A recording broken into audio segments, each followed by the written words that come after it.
Hey, hey, Good. Hey. Carol, how you doing? Hi, Martin. And How are you? I'm doing pretty good. Pretty and good. he has two daughters, a small daughter. I got a 3 and a 6-year-old. My 6-year-old was excited. She just was just in school talking about MLK Day, and when I told her I was going to be talking to you, she's like, "What? I just drew a portrait." So she was looking for it. Oh, wow. That's cool. She's coming. Oh, there. Did her hair just for this moment. Oh, Oh. hi. Hello. You say hi. Wow. How are you? Good. All right. Nice to see you. I guess we can get started. So that kind of Okay. leads to my first question.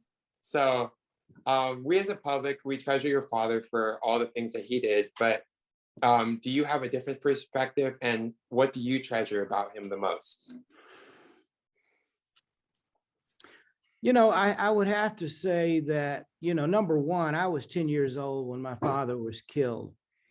And he was just daddy to us. It was later on in life that I learned and began to understand the impact of what he was trying to do. I probably had a subconscious understanding.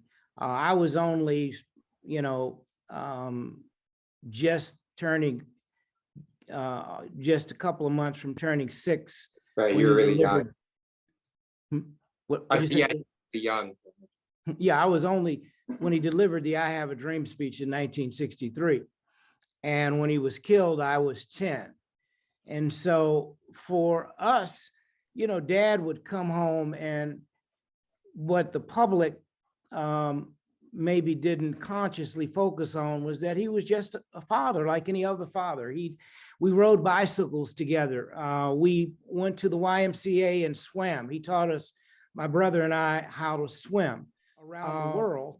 And even today, I might add, most people don't know this, that the United States, while we have a national holiday to observe his birthday, there are over 120 countries around the world that observe the birthday as well. Oh, wow.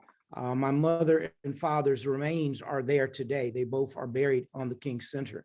But the facility itself was designed to teach and train people in nonviolence, how to live together without destroying person or property.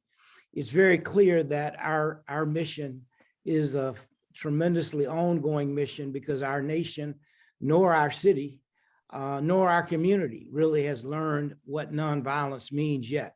But when we do learn it, I put that actually, I don't know if you remember when you helped me with that report, but I wrote about the SCLC in that report, and I got an A on that. I never got to tell you how I did on that paper, but you helped me a lot on that.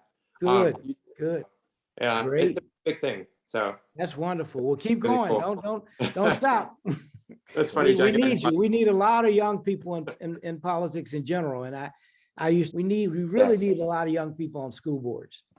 Yes, we need that energy. Completely with that. We're learning about that actually in my AP government class. Just we're learning about significant progress.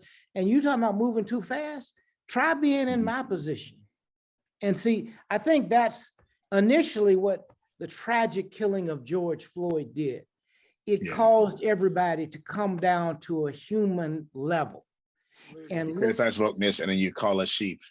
Yeah, like, it seems like that's what you want, right? Right. Learning so much. Yeah, and it's really about consciousness, and it's really about. In your opinion, do you think that MLK has been whitewashed at all or misrepresented in the news? And if so, what effect do you think that has on his actual work and his character? I would encourage people to listen and hear what Martin Luther King Jr. was saying, not to extract small snippets to apply to your situation. It's you, and so my point is, there are people who attempt to diminish and minimize what Dad was saying and doing. My father was a revolutionary, and mainstream wants you to think, oh, he was just a kumbaya, let's get together, Dad was talking about revolutionary concepts, one of those concepts, and this is what got him killed, was, he point is, there's a lot of radical language, revolutionary, that was used. And you generally don't hear about that. Again, you hear about love and forgiveness, and all that's important. That's a part of the process, by the way. But you also have to have, you have to rumble, you have to have some rumbling in there. And that's in there too.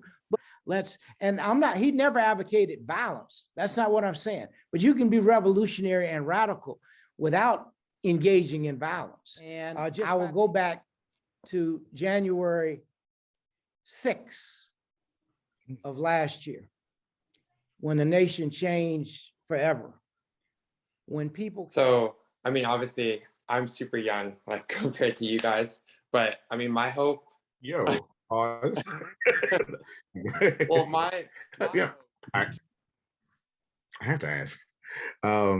It's a comparison between Martin and Malcolm. Where where do you stand on that? Is that? I mean, there's nothing that, and I'm sure you know this, but there's nothing that you cannot achieve when you in your heart and mind know that you can do it. It does not matter what it is, even with barriers that society attempts to keep things from happening. We see people. All right, this is the last thing. So we're gonna play like a little fun game. We've got rapid fire questions, and you just come like whatever the first thing comes to your mind, just answer it. Okay, favorite basketball player of all time. Best book that you've ever read. Who's your favorite sibling? Favorite singer of all time. Drake or Kanye? I hope that you know these two people. Of course I know. Okay. So between brands, would you rather go Nike or Adidas? If you go, okay, it's a late night, you're really hungry. Where are you going? Chick-fil-A or Waffle House? If you're picking a city to travel to, Atlanta or New York? Favorite news network? Would you rather be interviewed or give a speech? What is the best rally that you've been to or the best movement that you've been a part of? Okay, this is the last question. It should be pretty easy. Whoa. Don't guess, just ask the question. No cheating. So last question, who is your favorite person at Pinewood School? You. What? No, you didn't even think about it. It probably, even if I knew other people, I don't know other people that I'm aware of. I'm just not being right Jackie, here. so I'm a great person. But it's the first time Jaden beat me in literally it would be anything. you. It's the first time Jaden beat me in anything. Wow. Good. Well, I'm happy to have done it, and good meeting you. And hopefully, when I get out that way, or if you ever get this way, we can connect this way. And Jade, you guys need to come here. You need to come to see your grandmother. I know. Your dad. You tell your dad and your mom if he's not there. You need to come see your mama. All right, that's the end of our interview.